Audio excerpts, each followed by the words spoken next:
Cinta kepada Rasulullah sallallahu alaihi wasallam bukan sekedar pengakuan ngaku majelis pecinta Rasul. Cinta Rasul, orang di dunia ini tetap aja yang dia butuhkan adalah bukti dan realisasi. Nggak usah jauh-jauh lah, istrimu, kamu ngomong pada istrimu, saya cinta kamu, mesti dia akan mengatakan apa? Buktinya, buktikan kalau kamu cinta saya. Enggak, paling-paling apa? Gombal katanya. Kenapa? Ngomong bisa. Orang bisa aja mencintai Rasul sallallahu alaihi wasallam, mengadakan Maulid Nabi dalam rangka cinta kepada Rasul. Kenyataannya apa? Kenyataannya Masya Allah, ada yang orang seperti itu yang mengagungkan hal yang seperti itu. Kenyataannya apa? Justru menghina Rasul sallallahu alaihi wasallam di depan majelis. Rasulullah itu dari kecil dipelihara oleh kakeknya. Yang namanya kakek itu kalau melihara anak, ia semrawut, ia merembes, ya apalah, kotor lah, taulah. Kok para kakek-kakek nggak pada tersinggung ya? Yang namanya kakek kalau merawat anak nggak terurus, ini semua macam-macam, itu kan jelas-jelas pelecehan kepada Rasul sallallahu alaihi wasallam, penghinaan. Rasul sallallahu alaihi wasallam dipelihara oleh kakeknya Abdul Muttalib. Tapi apa? Allah mengatakan alam yajidka yatiman fa'awa. Bukankah kami mendapatkan engkau wahai Muhammad dalam keadaan sebagai yatim? Yatim itu siapa? Yang tidak punya ayah, yang ditinggal mati ayahnya dalam keadaan masih kecil. Lalu apa Rasulullah diurus oleh kakeknya, semrawut hidupnya, tidak terawat? Baca itu surat Ad-Duha. Memang anda itu yatim, tapi Allah yang memelihara, Allah yang nggak sembarangan ngomong agama itu dengan dalil, bukan dengan perasaan syaitan. Naudzubillah. Padahal katanya cinta Rasul. Cinta Rasul itu perbanyak salawat, jalankan perintah Rasul sallallahu alaihi wasallam. Jangan ketika acara alun-alun penuh laki perempuan, begitu sholat subuh, azan di Masjid Agung, semestinya kalau kita lihat dari jamaah yang hadir di alun-alun tadi malam, semestinya kalau mereka sholat subuh nggak muat ini Masjid Agung. Nggak ada. Acara sampai jam 2 malam, sampai jam 3 malam, acaranya berisiknya kadang-kadang. Begitu sholat subuh yang itu adalah rukun Islam, mana itu yang katanya cinta kepada Rasul? Nggak ada. Ngorok semua. Ya Allah, Rasulnya sallallahu alaihi wasallam suruh capek. Kalau bahasa kita, kanjeng Nabi sallallahu alaihi wasallam suruh capek. Nabi suruh keliling nampung salawat. Kalau kita sedang salawat, Nabi datang rohnya. Maka berdirilah kita menyambut kedatangan Rasulullah. Marhaban Jaddal Husaini, selamat datang kakeknya Husain. Apa yang datang? Bukan Rasul yang datang, salawat kita yang datang. Jangan dibalik. Rasulullah sallallahu alaihi wasallam mengatakan apa? Wa sallu alayya fa inna salatakum tablughuni haitsu kuntum. Perbanyaklah kalian mengucapkan salawat kepadaku, karena dimanapun kalian bersalawat kepadaku. Rasulullah yang datang ngumpulin pahala salawat kita. Salawat kita nyampe kepada Rasulullah. Ya Rasulullah, kaifa yablughu ilaika wa qad arimt? Ya Rasulullah, bagaimana mungkin salawat kami sampai kepada engkau sedangkan engkau sudah hancur lebur di dalam tanah dagingnya? Qala innallaha harrama luhumal ala turab luhumal anbiya. Allah mengharamkan tanah untuk memakan daging para nabi. Cinta kepada Rasulullah sallallahu alaihi wasallam itu yang tidak bisa kita saingi dari para sahabat. Mereka begitu cepat merespon perintah Rasulullah sallallahu alaihi wasallam. Utsman bin Affan radhiyallahu an, pada saat turun ayat, pada saat Rasulullah mengatakan Man yashtari bi'rar rumah walahul jannah. Siapa yang mau membeli sumur rumah, surga gantinya. Sumur ada namanya sumur di Madinah, sumur rumah, milik seorang Yahudi. Seorang Yahudi yang pelit dari ujung kaki sampai ujung rambut, Masya Allah. Ngambil satu cendok aja bayar, nggak boleh ngutang. Saya nggak punya duit, boleh ngutang nggak ada. Nggak punya duit, nggak boleh minum. Yahudi. Dan bukan hanya orang Islam yang tersiksa, Yahudi pun juga tersiksa karena nggak boleh ngambil satu cendok kecuali harus bayar. Masya Allah, itu pelitnya si Yahudi. Rasulullah menawarkan kepada kaum muslimin, siapa di antara kalian yang mau membeli sumur rumah dari tangan Yahudi, surga gantinya. Utsman bin Affan radhiyallahu anhu ngacu, saya akan beli ya Rasulullah. Ternyata si Yahudi nggak mau. Si Yahudi ini otak bisnisnya jenius dia. Kalau saya jual sumur saya ini, memang saya dapat duit banyak. Tapi yang namanya duit banyak kalau nggak bisa diinvestasikan habis kan? Tiap hari saya makan habis duitnya. Sementara saya mau jualan apa? Nggak mungkin lah saya bangun bikin properti, kata dia. Maka si Yahudi ini mikir cerdas, nggak mungkin saya jual. Utsman bin Affan radhiyallahu anhu juga nggak kalah cerdas dari Yahudi. Gimana kalau saya beli separuhnya? Jadi kamu ada satu saham sebagian, saya juga ada saham sebagian. Si Yahudi ini baru sadar, boleh juga itu. Jadi dari satu sisi saya dapat duit banyak, bisa untuk nabung. Dari sisi lain saya tetap jualan sumur. Saya tetap dapat duit dari air sumur. Setuju? Dah separuh. Satu hari kamu yang pakai sumur, kamu jualan. Satu hari saya yang jualan. Saya yang pakai sumur, kata Utsman. Setuju? Beli separuh, saham separuh. Tapi harganya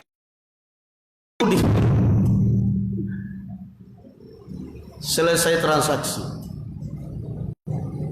Hari pertama si Yahudi datang jualan air, karena memang kesepakatan satu hari untuk Yahudi, satu hari untuk Muslim. Orang pun beli air. Hari kedua giliran Utsman bin Affan, gratis, wakaf lillahi ta'ala. Ambil kalian, gak Yahudi, gak orang Islamnya, gak orang Yahudi. Giliran Utsman bin Affan, ambil gratis. Sesuai wasiatnya Rasulullah, dibeli dan diwakafkan. Orang mikir, untuk apa mau menunggu giliran si Yahudi harus bayar? Beli aja tempat yang banyak. Giliran Utsman bin Affan, hari ini kita nampung untuk persiapan besok giliran Yahudi. Besok giliran Yahudi kering, gak ada yang datang beli. Ya orang bodoh aja yang mau beli. Mending nunggu giliran Utsman bin Affan. Akhirnya si Yahudi pun datang kepada Utsman bin Affan radhiyallahu anhu. Kamu telah membunuh saya dengan cara seperti ini. Kamu lebih baik bayar aja semua sumur saya. Toh kayak gini juga udah nggak bisa jualan sumur. Siapa yang mau? Nampung aja untuk hari besok Yahudi nampung. Mumpung hari ini giliran Utsman bin Affan. Ya Allah, kalau kita mikir seperti itu coba luar biasa. Jasanya Masya Allah. Responnya mereka kepada perintah Rasulullah SAW. Ini yang tidak bakal bisa kita saingi. Keimanan mereka, keikhlasan mereka, respon mereka, ketakwaan mereka, hati ikhlas mereka yang tidak bisa kita saingi. Sehingga sebaik apapun kita, tetap aja para sahabat Rasulullah SAW lebih baik.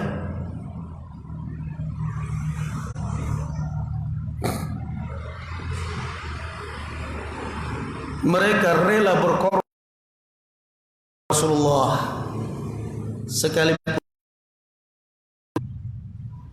Ketika perang Uhud, Rasulullah SAW menawarkan pedangnya kepada kaum muslimin. Man ya'khudh hadha minni? Siapa yang mau mengambil pedangku ini dari tanganku?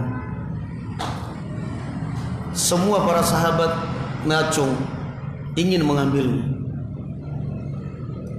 Man ya'khudh hadza minni, siapa yang mau mengambil pedang ini? Giliran ketiga kali nggak ada lagi yang berani ngacung, nggak ada lagi yang berani ngangkat tangan. Man ya'khudh hadza minni bihaqqih, siapa yang berani mengambil pedang ini dari tanganku dan menunaikan hak pedang ini dengan benar? Sudah nggak ada lagi yang berani ngangkat tangan, karena mereka mikir apa kira-kira haknya pedang ini, untuk nyembelih kambing atau nyembelih sapi. Sementara ini di depan musyrikin dalam kondisi perang, Abu Dujana radhiyallahu anhu warḍah memberanikan diri tanya kepada Rasulullah, ya Rasulullah, wa ma haqqus saif, apa kira-kira haknya pedang ini kalau seandainya diambil? Kira-kira apa haknya ya Rasulullah? Rasulullah sallallahu alaihi wasallam mengatakan, haqquhu an tuqatila bihi aduwallah, haknya pedang ini adalah engkau pakai untuk memerangi musuh-musuh Allah azza wa jalla. Kemudian Abu Dujana mengatakan, ya Rasulullah, ana akhudhu bihaqqi, saya akan ambil pedang ini dan saya akan tunaikan haknya, padahal nyawa taruhannya. Nyawa taruhannya. Makanya bodoh kalau Anda orang-orang dari zaman sekarang katanya kalian cinta kepada Rasul tapi nggak mau berkorban, orang lain yang dikorbankan terus-terusan.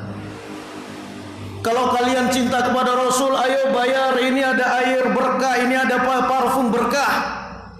Beli yang air botol segini 2.000, kalau beli ada 2.500, karena air berkah katanya dibeli 50.000. Pulang sampai mati juga nggak ada yang berubah dari kehidupan dia. Kadang-kadang kalau kita mikir, mbok yo mikir sedikit lah. Apa sih yang berubah dari kehidupan kita setelah pulang katanya bawa air berkah itu? Nggak pernah sakit lagi. Pulang-pulang sampai di rumah ternyata piring garpu berubah jadi emas semua. Saya juga mau dong kalau gitu. Pulang-pulang bawa tanah, katanya tanah kuburan wali, berkah ini katanya tanah berkah. Pertanyaannya satu, air berkah. Setelah Anda pulang dan mengantongi tanah kuburan wali, kuburan berkah, yang berubah dari kehidupan kamu apa? Tiba-tiba gitu pulang sampai di rumah garpu, sendok, gelas berubah jadi emas, berlian semua. Ya saya juga mau dong. Tiba-tiba dibawa ke rumah sakit, satu rumah sakit pasien sembuh semua, bangkrut rumah sakit semuanya. Kenapa? Minum air berkah, sembuh semuanya. Air apa? Air hasil jama keris. Katanya cinta kepada Nabi. Apa yang berubah dari kehidupan? Nggak ada. Kehidupan gitu-gitu aja, ya miskin, ya melarat, ya sengsara, tapi kok percaya aja.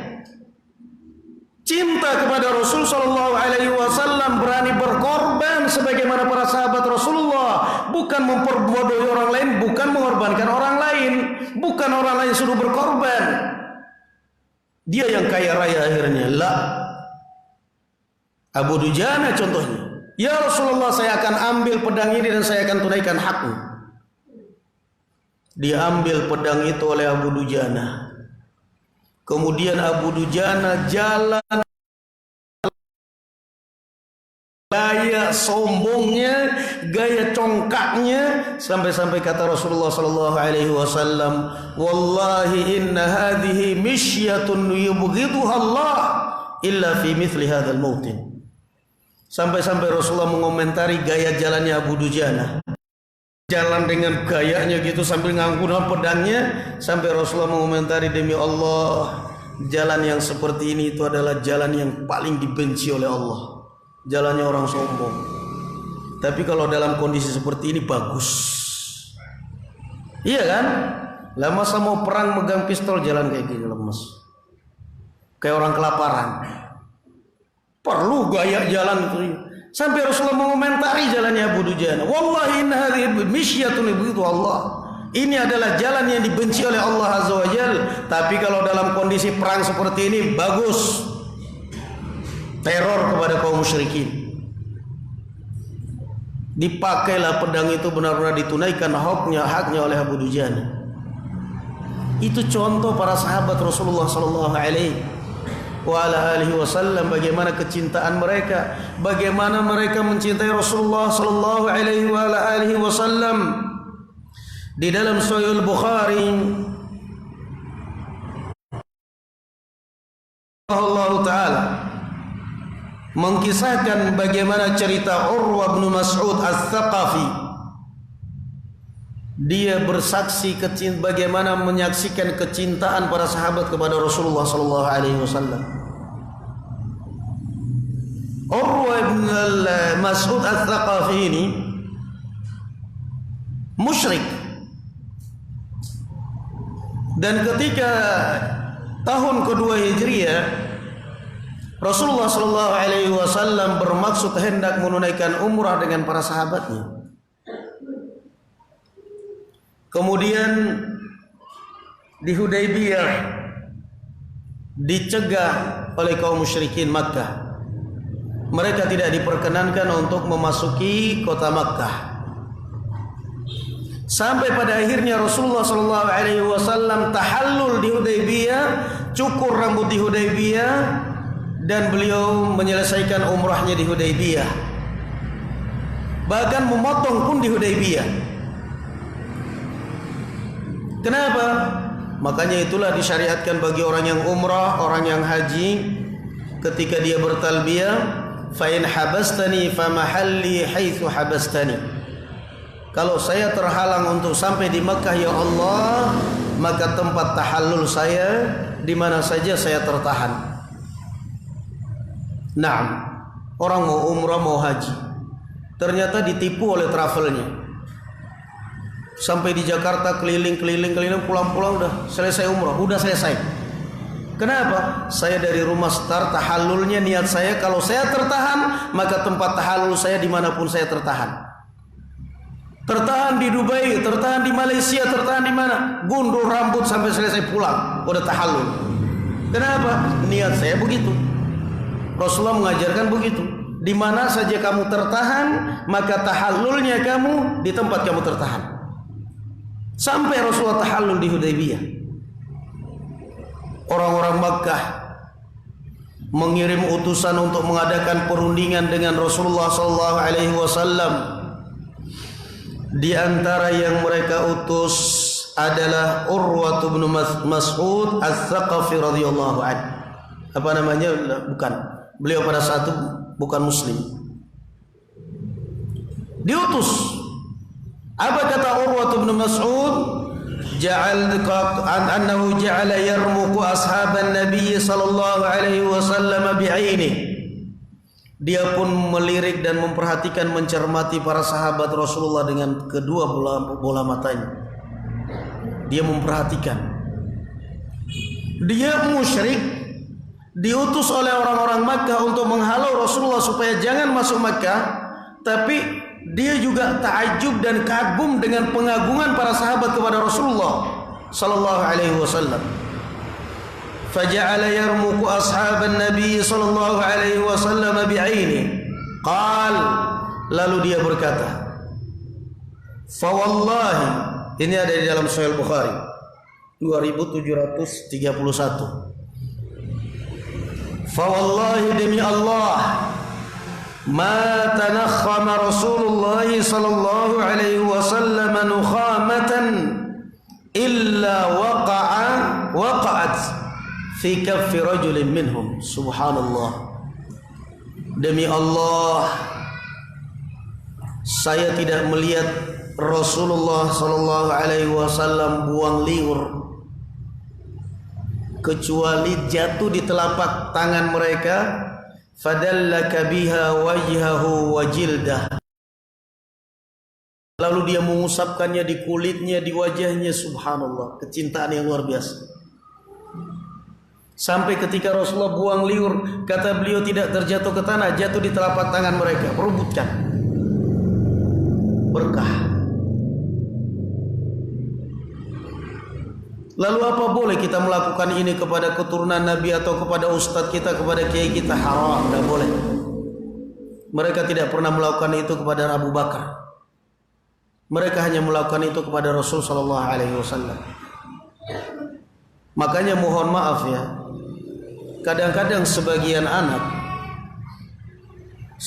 anak dia begitu hormat kepada ustadznya, kepada kiainya, kepada habibnya, masya Allah, salaman cium tangan, sampai kadang-kadang bekas cuci tangannya pun diperebutkan.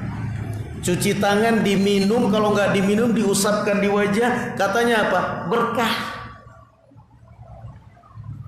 Setelah pakai untuk cuci muka, mukanya jerawatan, katanya berkah. Sekarang mikir nggak? Ini ketika dia di rumah minum air di gelas, bekas bapaknya, bekas ibunya minum, nggak mau. Padahal ini air bersih. Bapaknya, ibunya ngambil air di galon, ngambil air dari dispenser 1 gelas penuh, bapaknya, ibunya minum separuh, dan taruh di meja. Begitu anak ini mau minum, gelasnya dikocain, dibuang. Padahal bekas ibunya, bekas bapaknya. Kotor ini menurut dia. Ngambil air baru di gelas. Tapi ketika sisa gurunya, sisa kiainya, sisa habibnya, saininya, jangankan bekas minumnya, bekas cuci tangannya, katanya berkah. Innalillahi wa inna ilaihi rajiun. Kamu tertipu, wahai sang anak.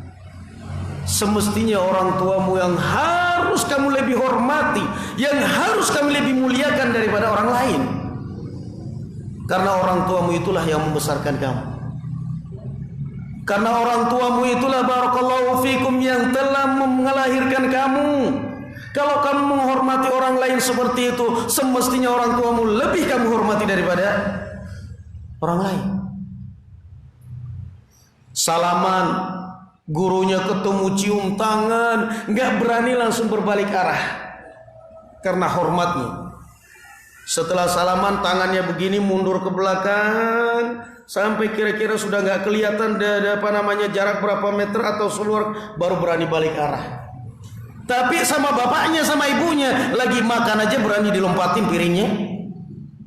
Gimana kadang-kadang anak Allah? Kenapa? Mau berkah? Salah. Kalau kamu mau berkah adalah orang tuamu yang ada di dalam rumah, itu sumber keberkahan kalau kamu mau berbakti kepada mereka. Itu yang mau berkah. Kalau kamu mau berkah, bukan air doa tuh gitu, doa air hujan itu air berkah. Allah Azza wa Jalla mengatakan dalam Al-Quran, wa nazzalna minas sama'i ma'an mubarakan.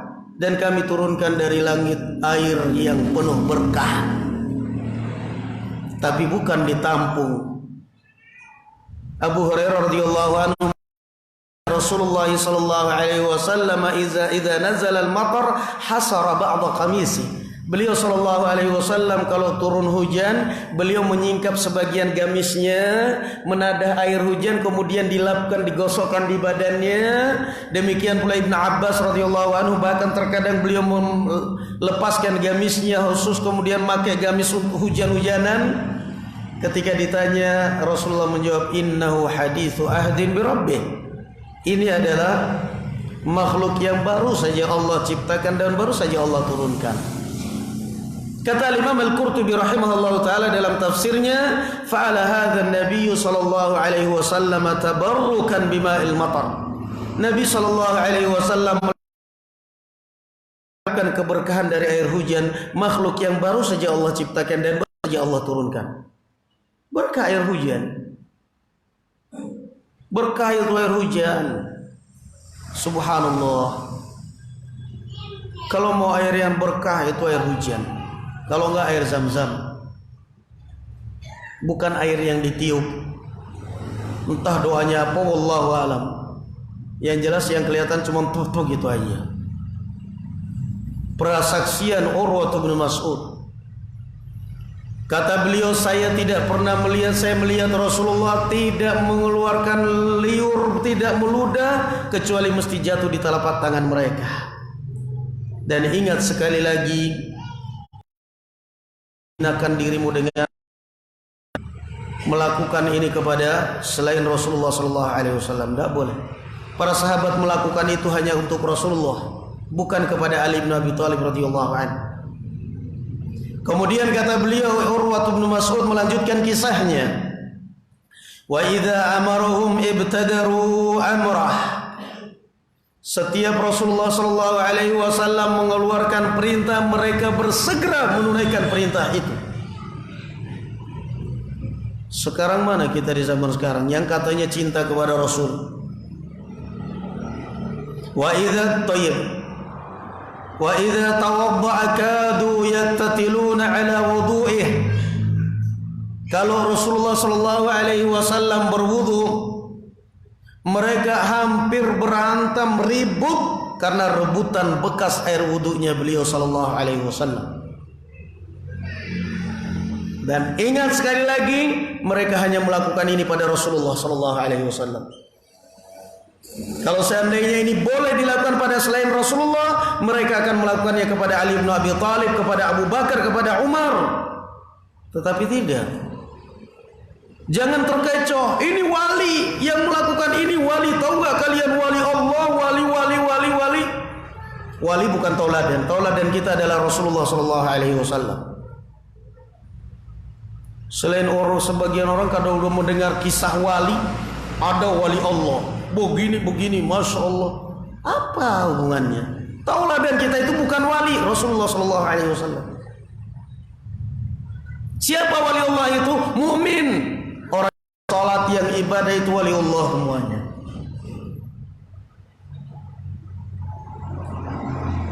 Kalau sudah cerita wali asyik banget orang kadang-kadang.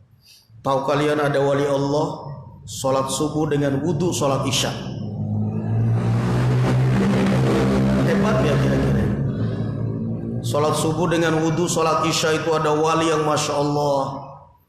Bisa nggak kira-kira? Bisa. Gimana? Ketiduran. Salat isyanya ketiduran. Habis maghrib karena capek atau sakit tidur, bangun tidur jam 3:30. Masya Allah belum sholat isya. Wudu, sholat isya, duduk sebentar azan subuh. Benar sholat subuh dengan wudu, sholat isya. Tapi kadang-kadang orang gak mikir, otaknya gak jalan. Yang penting kalau sudah dengar nama wali, ada lagi cerita wali. Yang namanya wali itu gak mesti baik kan. Ada wali korupsi di penjara. Tapi orang kalau udah dengar wali, wali ada wali kota, ada wali santri, ada wali murid, ada wali nikah. Wali bukan tauladan kita Rasulullah alaihi wasallam. Laqad kana lakum fi Rasulillahi uswatun hasanah. Kalaupun ini dilakukan oleh wali ini, Pak, tauladan kita Rasulullah bukan wali, Pak. Allah mengatakan laqad kana lakum fi Rasulillahi uswatun hasanah. Suri tauladan kalian itu Rasulullah sallallahu alaihi wasallam, bukan wali, dan Rasulullah adalah waliullah. Fa idza tawadda qala wa idza takallamu khafadhu aswatahum indah. Masya Allah. Ini persaksian Urwah bin Mas'ud menyaksikan, melihat langsung bagaimana kecintaan para sahabat kepada Rasul sallallahu alaihi wasallam. Setiap mereka berbicara di hadapan Rasulullah, mesti mereka merendahkan suara mereka karena hormatnya dan cintanya kepada Rasulullah sallallahu alaihi wasallam. Khafadu min aswati. Enggak berani angkat suara. La tarfa'u aswatakum fawqa sawtin nabi.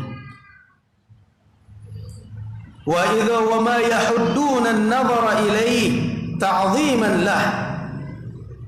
Kata Urwah bin Mas'ud, pernah mereka berani memandang wajah Rasulullah dengan pandangan tajam karena segan dan pengagungan mereka kepada Rasulullah sallallahu alaihi wasallam. Masya Allah, segitu cintanya para sahabat kepada Rasulullah sallallahu alaihi wasallam. Sehingga wajarlah kalau ternyata kita bisa menyaingi mereka. Qala faraja Urwatu ila ashabihi faqala ay qaum. Setelah Urwah menyaksikan itu semua, Urwah ibn Mas'ud kembali kepada kaumnya orang-orang Quraisy dan berkata, wahai kaumku, wallahi laqad wafattu 'ala al-muluk wa wafattu 'ala Kisra wa Qaisar wa Najashi. Wahai kaumku, demi Allah, saya ini sudah pernah melakukan kunjungan ke raja-raja dunia di zaman itu. Saya pernah berkunjung ke Raja Kaisar, saya pernah berkunjung ke Raja Kisra, saya pernah berkunjung ke Raja Najasyi. Wallahi in ra'aitu malikan qad yu'azzimuhu ashabuhu ma yu'azzimu ashab Muhammadin sallallahu alaihi wasallam Muhammadan sallallahu alaihi wasallam. Kata Urwah bin Mas'ud, demi Allah, saya sudah mengunjungi raja-raja dunia yakni di zaman itu. Saya pernah berkunjung ke Raja Kisra, ke Raja Kaisar, ke Raja Najasyi. Demi Allah, saya belum pernah melihat para pengikut raja memuliakan rajanya sebagaimana para sahabat memuliakan Nabi Muhammad sallallahu alaihi wasallam. Persaksian dari Urwah bin Mas'ud. Raja-raja mesti dimuliakan oleh para pengikutnya. Setiap raja mesti disanjung, mesti dikawal, mesti dihormati oleh para pengikutnya. Tapi kata Urwah bin Mas'ud, saya belum pernah melihat seorang raja yang dihormati sebagaimana para sahabat Rasulullah sallallahu alaihi wasallam menghormati Urwah, menghormati Rasulullah sallallahu alaihi wasallam. Wallahi in yatanakham nukhamatan illa waqa'at fi kaffi rajulin minhum.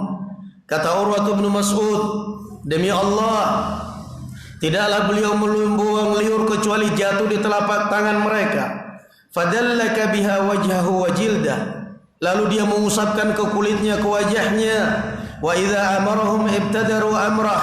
Setiap ada perintah mereka bersegera menunaikannya.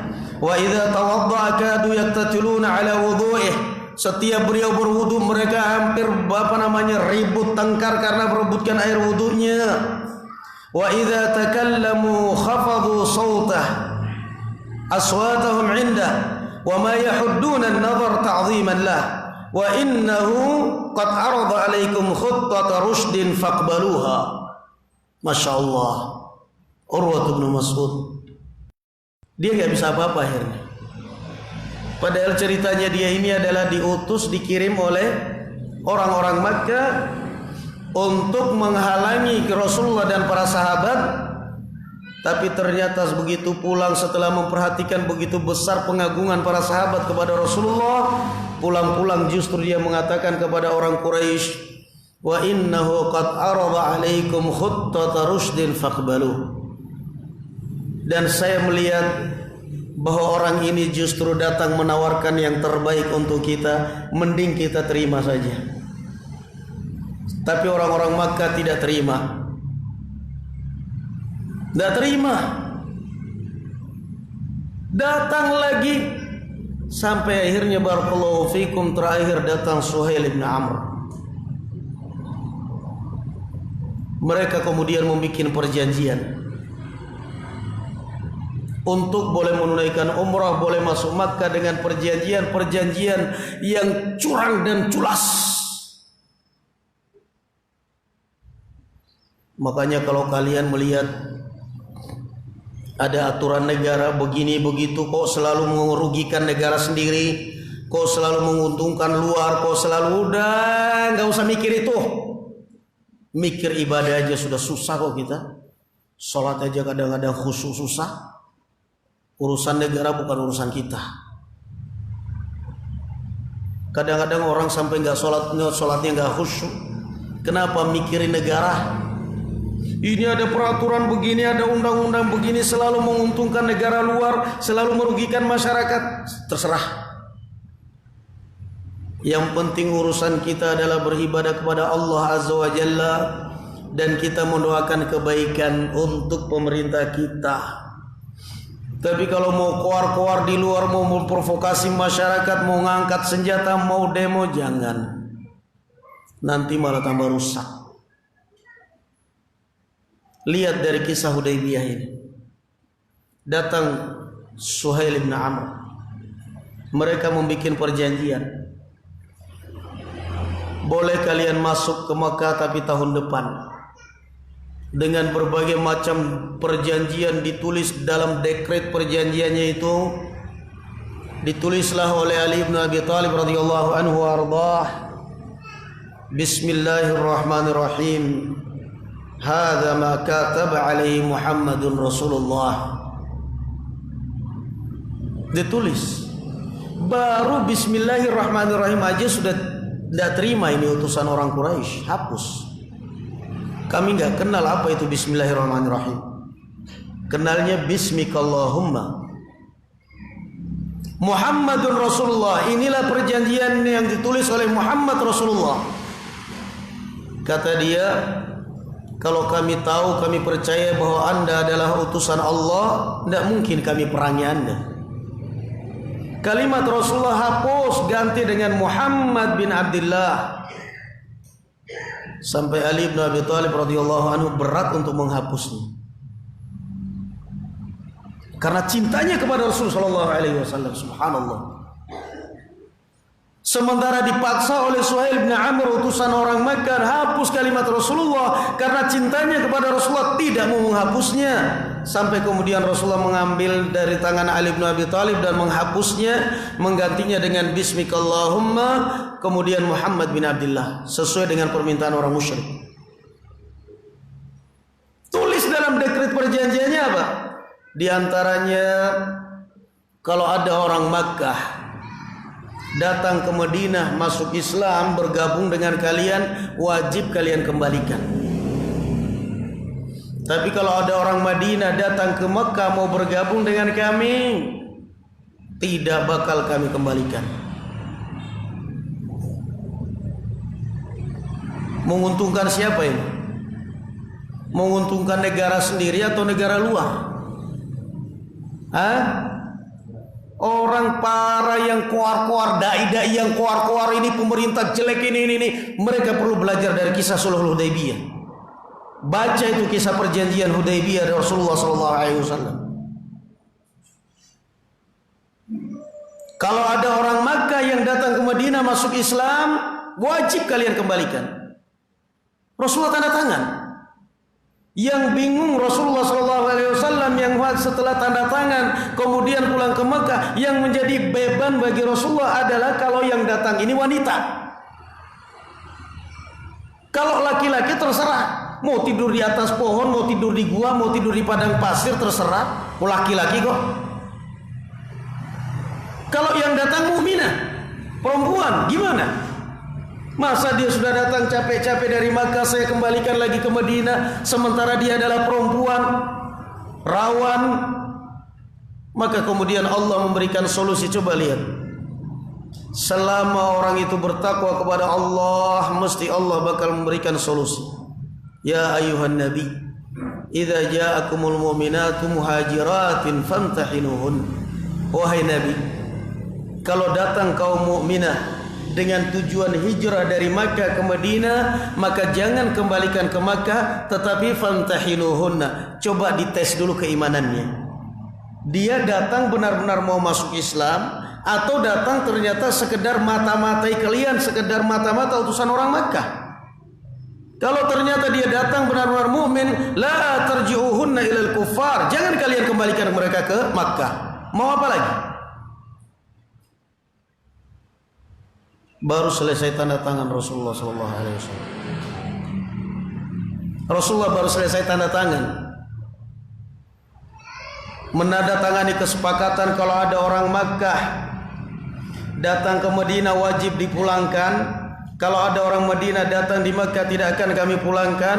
Baru selesai tanda tangan Rasulullah SAW, datang Abu Jandal mukabbal rijlain. Abu Jandal, bukan Abu Jandal. Akhirnya Abu Jandal, sahabat Rasulullah. Datang Abu Jandal dalam keadaan kakinya terantai. Dia masuk Islam di Makkah karena khawatir orang-orang Makkah, orang ini bakal lari ke Madinah, maka dirantai kakinya. Begitu dia mendengar Rasulullah di Hudaybiyah, dia pun dengan susah payah sempoyongan jatuh bangun datang ke Hudaybiyah karena cintanya kepada Rasul sallallahu alaihi wasallam. Subhanallah. Akhirnya berhasil juga menemui Rasulullah sallallahu alaihi wasallam.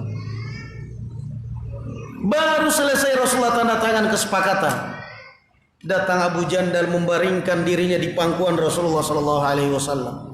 Asyhadu an la ilaha illallah. Mau apa sekarang? Ujian mental, ujian berat bagi Rasulullah sallallahu alaihi wasallam. Kata utusan orang Makkah, ini ujian. Baru perjanjian sudah ditanda tangan. Mau apa? Rasulullah nggak bisa apa-apa. Silahkan kalian ambil. Silahkan kalian bawa. Para sahabat hanya bisa menyaksikan dan menonton dan tidak berani barakallahu fikum menentang sedikit pun keputusan Rasulullah sallallahu alaihi wasallam. Sudah ditanda tangan. Tapi apa? Sekali lagi itulah kelebihan para sahabat. Kecintaan mereka di dalam hati mereka kepada Rasul sallallahu alaihi wasallam itu yang tidak bisa kita saing.